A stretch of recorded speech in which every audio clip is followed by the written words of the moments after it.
players get pretty shattered after that. What was your message, I guess, to the players straight after? Disappointed, shattered. No, not shattered. Disappointed. Probably because we gave ourselves a chance. Disappointed we weren't able to quite put 4 quarters together. That second quarter we just lost a bit of our brave. Got stuck in their game, and again, good sides make you do that. Good sides bring pressure. They did that in the second and sort of dominated us through that period. But for the rest of the game, it was, we felt the game was on our terms. We were confident we were going to come rolling home, and we did. But we're disappointed we didn't win the game of footy. Did you feel like you were going to roll over in those last couple of minutes there? Yeah, we did. Sort of summed up our year a bit. That game, that's been our season. We're right there, and we're, for whatever reason, just not quite getting the job done at this point. Not quite. So we've got to be better. In saying that, we love playing here. We love this. So I'm going to go back and ask Adelaide Oval to see if they can take the boundaries out a bit. And with the MCG, it suits us. We just got to play here more often. To do that, you've got to play finals footy. So that's the goal. Similarities to the Collingwood game, I guess, in a sense, we've taken it to one of the better sides here. Yeah, definitely. And Melbourne are right up there as one of the best. And I thought they played really strong footy tonight as well. So they took it to us.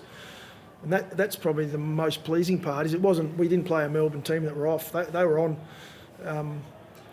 We just never give up.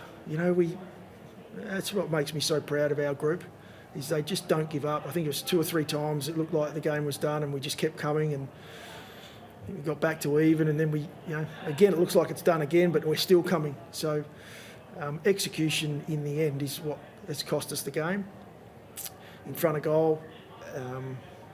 And then a little bit of execution of our game plan and being brave when we had to be under some really strong pressure from our opposition. What's the initial report on Isaac Rankin? Isaac's report, he's no expert, but he's had a hammy before, and he's sort of talking through it that it's similar. I think he missed a couple last time. So fingers crossed that's not a major hammy or tendon. I'm no expert in that area, but I'd say we probably lose him for a few weeks. Nick Murray as well, is going to be banged up a little bit. Yeah, Murray was the knee, and again, we didn't take any risk in around that. So again, we hope that that's nothing major. He wanted to come back on, but we've got to be careful with Muzz. He'd play with a broken tib fib if we allowed him to. But yeah, fingers crossed.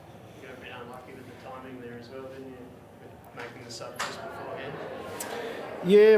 We made the call with Jordan Butts, and that was a tactical sub in the end. We went a little smaller, and we wanted to challenge them and take them on a little more with the ball. It was getting to that point of the game where we just had to take a little bit more risk, so we made that change, and then immediately after, Nick went down. So not ideal from a timing point of view, but it was us being aggressive, and we'll stay aggressive.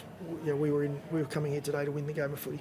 Do you think that Dia return in that became apparent in that last quarter because, in a sense, you're 4 goals down and you've got to throw caution to the wind, or is it something? No. I know what you're saying. Is it because nothing to lose? No. We spoke at half time and looked through some vision on, what we knew was costing us in that first half. We went that way straight away in the third. So the game was by no means done at that point. It was really the second quarter where we lost our way and really didn't challenge our opposition. But in saying that again, our opposition were very good through that period. So you can only do what you can do.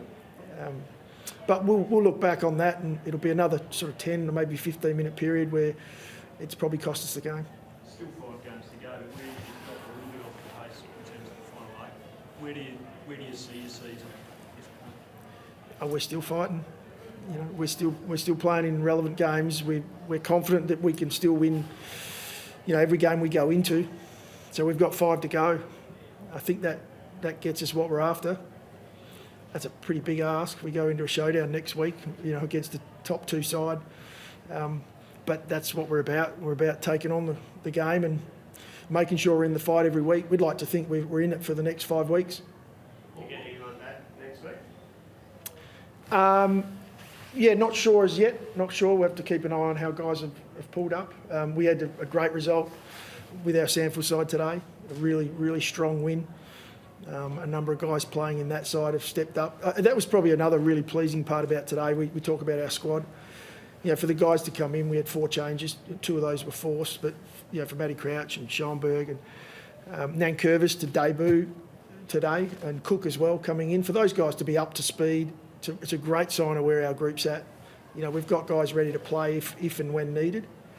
Nank was a really positive light for us today. I thought he took the game. He had no fear, went at the game. Was a bit unlucky a couple of times where he'd made the play and there's free kicks off the ball, but yeah, it was a good sign. Another one coming through for us. What did you make of Matt Crouch? He's obviously spoken about a lot externally, and he's been out of the side for a fair while, comes back in, and externally it seemed like he performed well. What did you make of his return?